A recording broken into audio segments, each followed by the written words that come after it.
J'ai descendu dans mon jardin pour y cueillir du romarin. Pas du tout. Chaque février, c'est du pareil au même.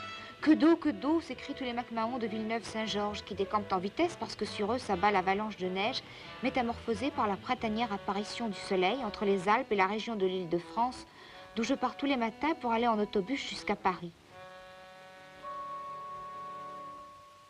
Ce déluge, quelle tuile!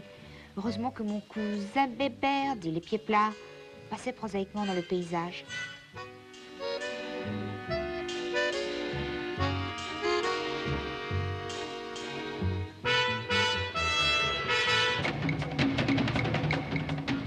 C'est ainsi que j'imitais Blondin. Si vous ne savez pas qui est Blondin, tant pis. J'avais peur d'être en retard à la fac, aussi réclamais-je des bottes. Oui, des bottes, à mon deuxième cousin Léon. Le jeune et beau Léon, le roi de l'accordéon.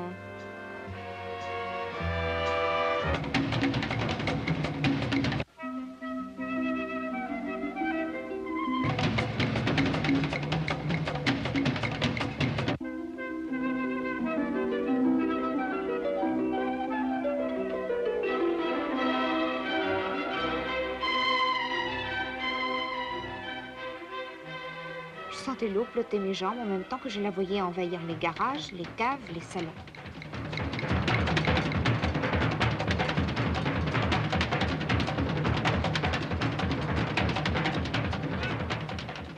Je dis adieu mes jolis en pensant à Raymond Chandler, écrivain que j'admire. Et chaboté de banlieue me lançait dans l'aventure comme le célèbre Arthur Gordon Pym, imité par du reste pas mal de mes concitoyens.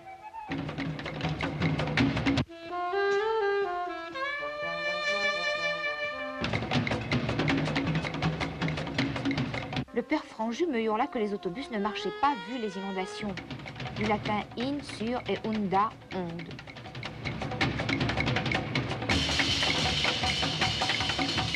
Je fis de l'autostop et tombai sur un type pas si mal que quoi, pas si mal tout court.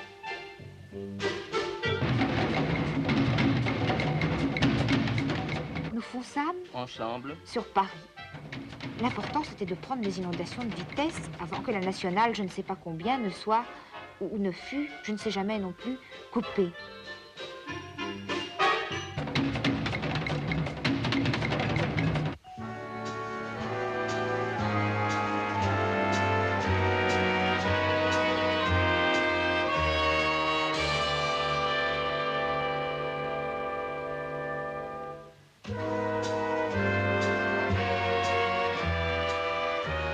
On faisait fréquemment marche arrière car l'eau, je le redis, fréquemment nous barrait le passage. De sorte que l'auto, tel un petit renard galopant en souplesse dans les chemins creux, se retrouvait le museau dans la flotte 5 minutes après.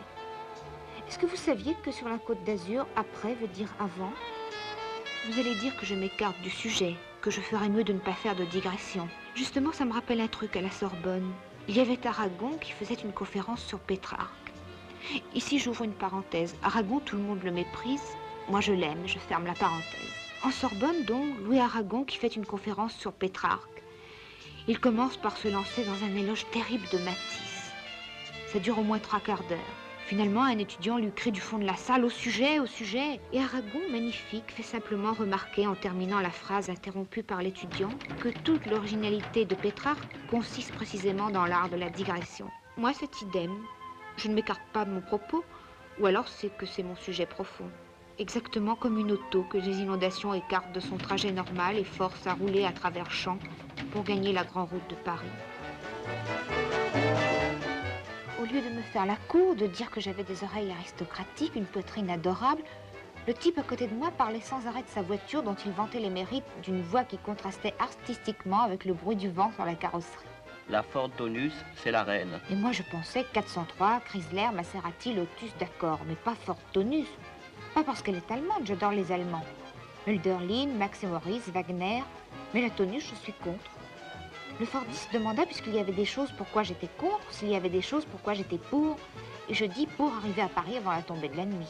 Vous en faites pas. Dit-il en évitant une limace qui traversait la route, qui serpentait elle-même depuis 20 minutes dans cette partie du bassin parisien qui défilait lui-même lyriquement dans le rétroviseur.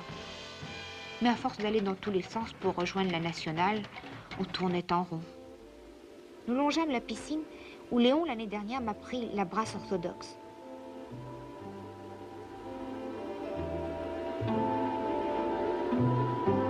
On était donc revenu à notre point de départ.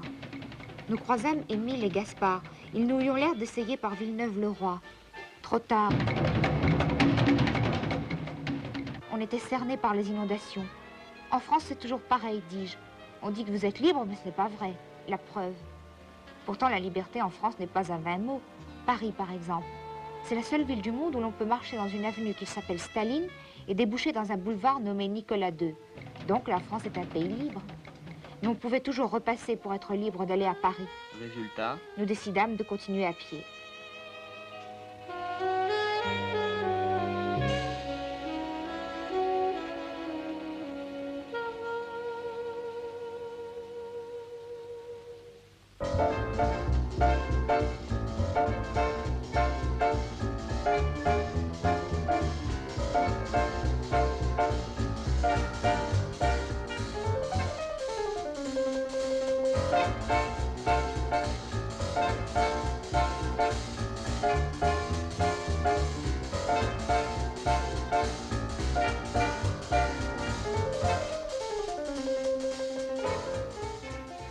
De loin, je n'ai l'air de rien, mais je pense à des milliers de choses. L'air mouillé, le soleil. Baudelaire, c'est le poète idéal. c'est lui qui a dit Les soleils mouillés de ces ciels brouillés, pour mon esprit ont les charmes si mystérieux de tes traîtres yeux, brillant à travers leurs larmes. Après ça, que dire? taisez-vous. Ok, je me tais, oui. D'habitude, je me fiche de l'image. C'est le texte qui est important. Mais cette fois, j'ai tort, parce qu'ici, tout est beau. Pas de bruit, pas de musique, silence. Et maintenant, vous allez voir comment la jeune fille se laissera séduire par le loup.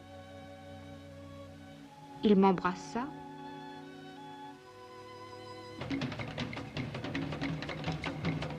Il me caressa.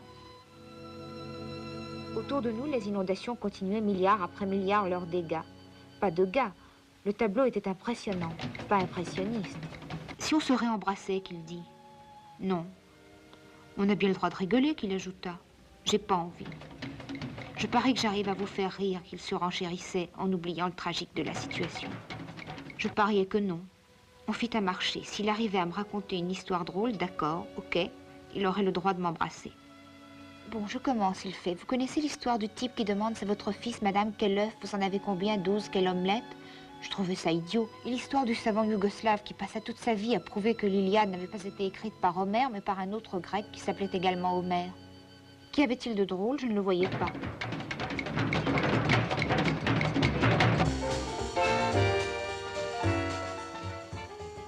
Et l'histoire, il enchaîna des deux fous qui se racontent des histoires drôles. Vas-y, dit l'un, commence. 18, dit l'autre. Fantastique. À toi maintenant, 23. Zut, je la connaissais. Mais moi aussi, je la connaissais déjà par cœur. Il fit la grimace en voyant que c'était le bide. Et l'histoire du prince Yusupov, vous la connaissez? Ni oui ni non. Bon, j'y vais. Ça se passe chez le prince Rachevski. Il donne un grand dîner en l'honneur du prince Yusupov, l'assassin de Raspoutine. Vous la connaissez? Non. Non. Bon, je continue, continue-t-il. Le prince Yusupov accepte de venir, à condition que l'on ne parle surtout pas de Raspoutine. Cher ami, lui dit Rachevski, je vous le promets, d'ailleurs, on ne parlera même pas de la Russie. Mais à la fin de la soirée, un invité demande à être présenté au prince. Rachevski l'amène devant Yusupov et s'incline en disant « Permettez-moi de vous présenter le prince Rasputov ». Fallait-il rire ou pleurer?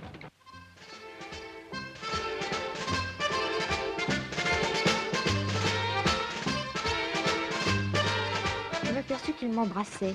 Ses baisers résonnaient sur mes lèvres comme une goutte d'eau. Et comme il faut bien retomber sur ses pieds, de goutte d'eau à inondation, il n'y avait qu'un pas que nous franchîmes pour résoudre le problème de l'heure, comment aller à Paris.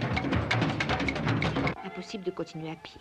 On se mit à la recherche d'un bateau pour rejoindre la Fortunus dont un lac dorénavant nous séparait. J'étais perdue dans mes pensées. Elles naissaient les unes des autres et couraient dans mon âme comme les nuages emportés par le vent sur un fond grisâtre voilaient le ciel. Cette phrase n'est pas de moi, elle est de Balzac dans La Duchesse de Langeais.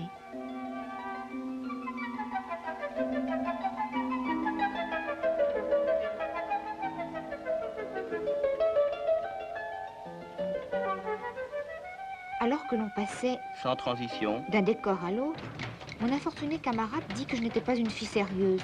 Mais le drame à notre époque, dis-je, c'est que tout devient sérieux. On ne siffle plus dans la rue, on travaille par devoir. Aujourd'hui, c'est vrai, tout est fichu parce que l'art est devenu sérieux. Les pieds nickelés, c'était batte. Oui, mais batte, aujourd'hui, c'est une expression qu'on méprise. À la place, on emploie des mots bassement vulgaires. Le mot authentique, par exemple. Alors que batte, c'était clair et charmant. Il y a d'autres mots aussi. C'est dommage qu'ils aient disparu. Comme galette au lieu d'argent. Et mirliflore pour jeune homme qui fait l'agréable. Mirliflore, c'était merveilleux. Oui, mais aujourd'hui, tout ça, c'est fini. Valérie Larbaud est mort, Paul Éluard est mort, Jean Giraudoux est mort. Toutes ces idées trottaient en ribambelle dans mon cœur, tandis que les 18 chevaux de la Tonus galopaient joyeusement sur la route de Paris enfin retrouvée. Plus le Fordiste accélérait plus fort, moins ces beaux yeux d'amour me faisaient mourir moins vite. Comme le truc, vous savez, moins je pédale plus fort, plus j'avance moins vite, ou plus je pédale moins fort, moins j'avance plus vite, bref. Nous arrivâmes. Alors que l'eau grimpait déjà sur les pieds de la tour Eiffel. Eh bien, j'étais heureuse. Ce type à qui je disais sale type quand il m'embrassait, ce mirliflore, j'allais probablement dormir chez lui ce soir. Car si l'eau inondait la France, moi, c'était le bonheur. Sachez que c'est un film de François Truffaut et Jean-Luc Godard. Michel Latouche a signé la photo et Roger Flétou dirigeait la production au nom de Pierre Bromberger en hommage à Max Sennett pour les films de la Pléiade. Numéro de censure 21 69 6. Voilà, mesdames, messieurs, c'est la fin.